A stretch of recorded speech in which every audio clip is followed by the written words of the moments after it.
It sanctions over 80 oligarchs to sanction 3 TV channels, also to de-SWIFT, as we say, to cut off from the payment system the leading bank, Sberbank, that accounts for over 35% of the Russian market today, and for the first time to sanction oil, with a decision that was taken, and our decisions added to the unilateral commitments taken by Germany and Poland, will place under sanction between now and the end of the year. But as of now, so as to exit the use of Russian oil, to the tune of 92%. It's a defining measure, penalizing the Russian economy short term, but will radically change the way in which Europeans today obtain their supplies. So it's a restructuring of our economies. Next to that, we've decided to increase support to the Ukrainian economy with the 9 billion of macroeconomic and financial support to Ukraine on the basis of the proposal made by the Commission. Over and above the sanction and this very important 6th package that I believe was necessary in light of the discussions that we had yesterday with President Zelensky and support for Ukraine, we continued the Versailles agenda of strategic autonomy and defense. For defense, on the basis of the key proposals of the Commission, where we endorse the need to spend more, invest more, so we've mandated that over and above the additional 500 million euros agreed upon to move to a strategy rolling out joint purchasing programs. We've agreed that our Europe needed, as we've done for 5 years with the European defense funds and the various other elements, that Europe needed to equip itself more, buy more, and to build a stronger defense base. So this money must go hand in hand with an industrial strategy. It's not a matter of buying equipment made elsewhere. Building our sovereignty is acquiring equipment made by Europeans for Europeans. This strategy will be implemented further on the basis of the Commission's proposal. On the energy front now, several suggestions.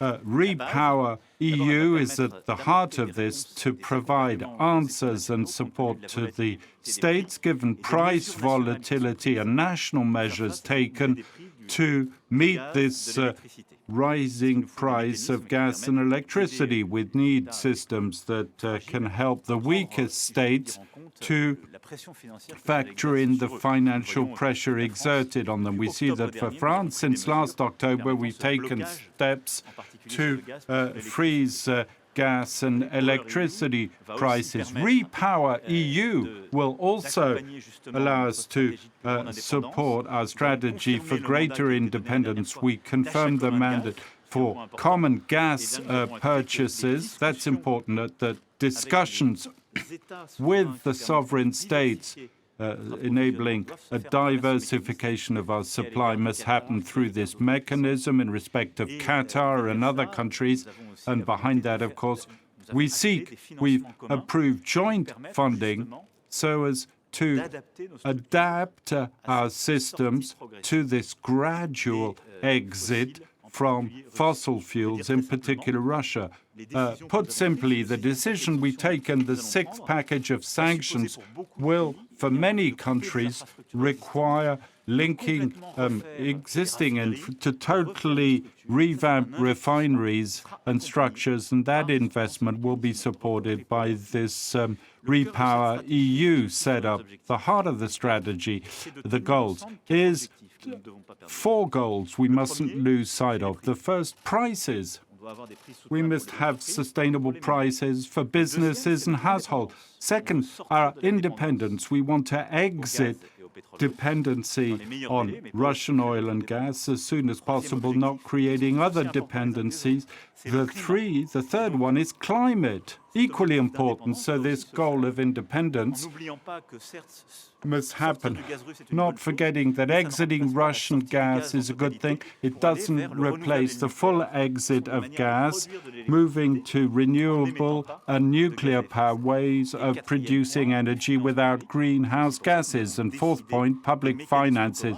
We've decided on joint mechanisms so that the strategies can be supported.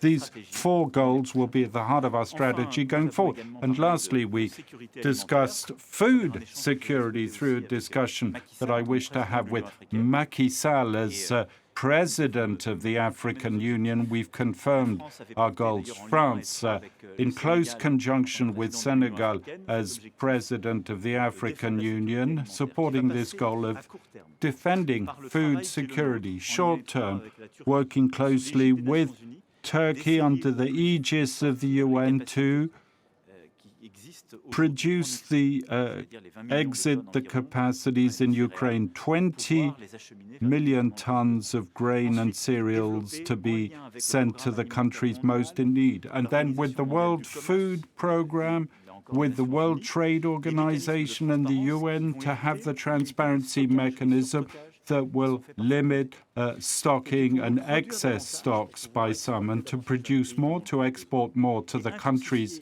in the greatest need, and to step up our aid to Africa so that they can produce more, because many of these countries are highly dependent on what's happening in Ukraine and the war launched by Russia. And so we had this discussion and confirmed our resolve around this. A final word to say that during this meeting, the Greek Prime Minister expressed strongly the concerns of Greece, legitimate concerns, and condemned what was said by several Turkish officials, calling into question Greek sovereignty on several islands. I'd like to express the full support of Europeans, notably France. No one can jeopardize or threaten the sovereignty of any member state today, and those words must be condemned as soon as possible. A few questions. I'll take one from this side.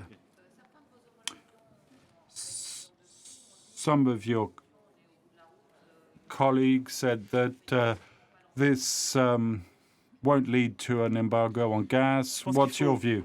Well, I think, first of all, in this matter, one must never forget that we're sanctioning Russia, we're helping Ukraine, because on our continent there's a war that was decided by Russia against a people, against democracy. We must do our utmost and continue to equip Ukraine to resist, because it's a matter of our values, our freedoms, and our continent. Our goal is the same.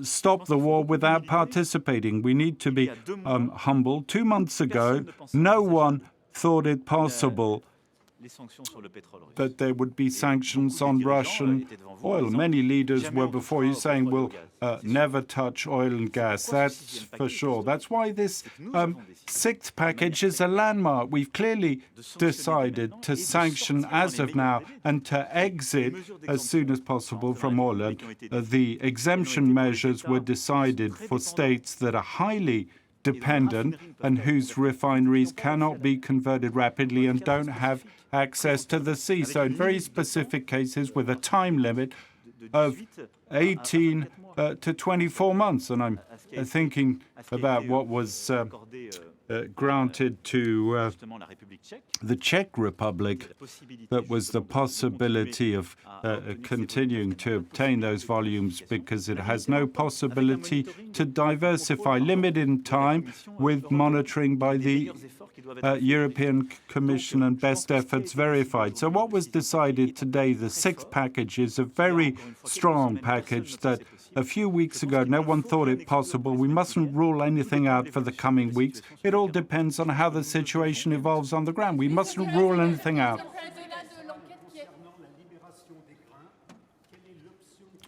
What is the most realistic option? Do you think you'll be able to reach an agreement with Putin to free up the grain? And Macky Sall has a problem with SWIFT disconnection of that's hindering payments by African banks. Yes, we address these points on mechanisms, including European solidarity, to ensure that payments can take place with the possibility of channeling the fertilizer vital for African farming on short-term solutions. to release the grain, wheat in particular, from the port of Odessa. I'd like to hail the efforts undertaken by the UN Secretary General, as part of which we're working with. The decision isn't down to us. It depends on Russian agreements and guarantees brought by Russia. So faced with the demining that's vital, so that the bulk carriers and all these vessels can load these cereals, security guarantees made to Ukrainians so that they're not attacked. Turkey has a key role to play here, given its responsibility in the Black Sea through the existing treaties. I saw that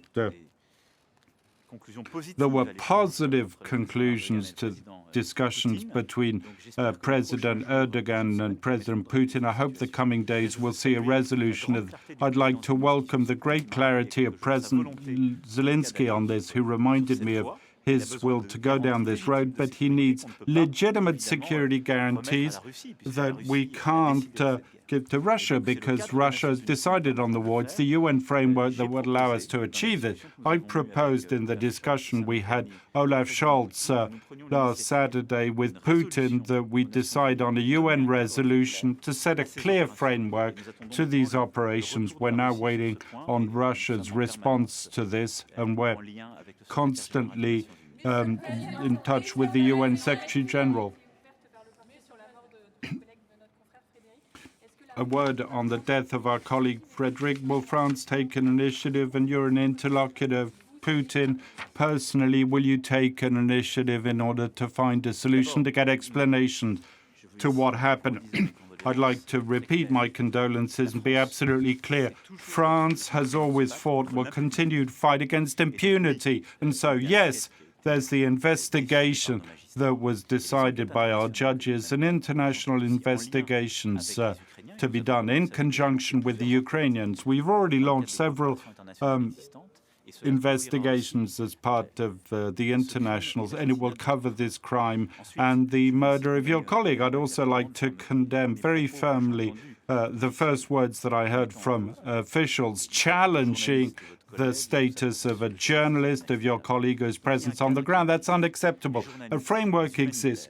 You, journalists, humanitarian staff, must be protected in places of war. As with civilians, we see the war decided by Russia contravenes international law, and so that issue cannot go unpunished, and we will conduct all the legal initiatives possible so as to reach an outcome.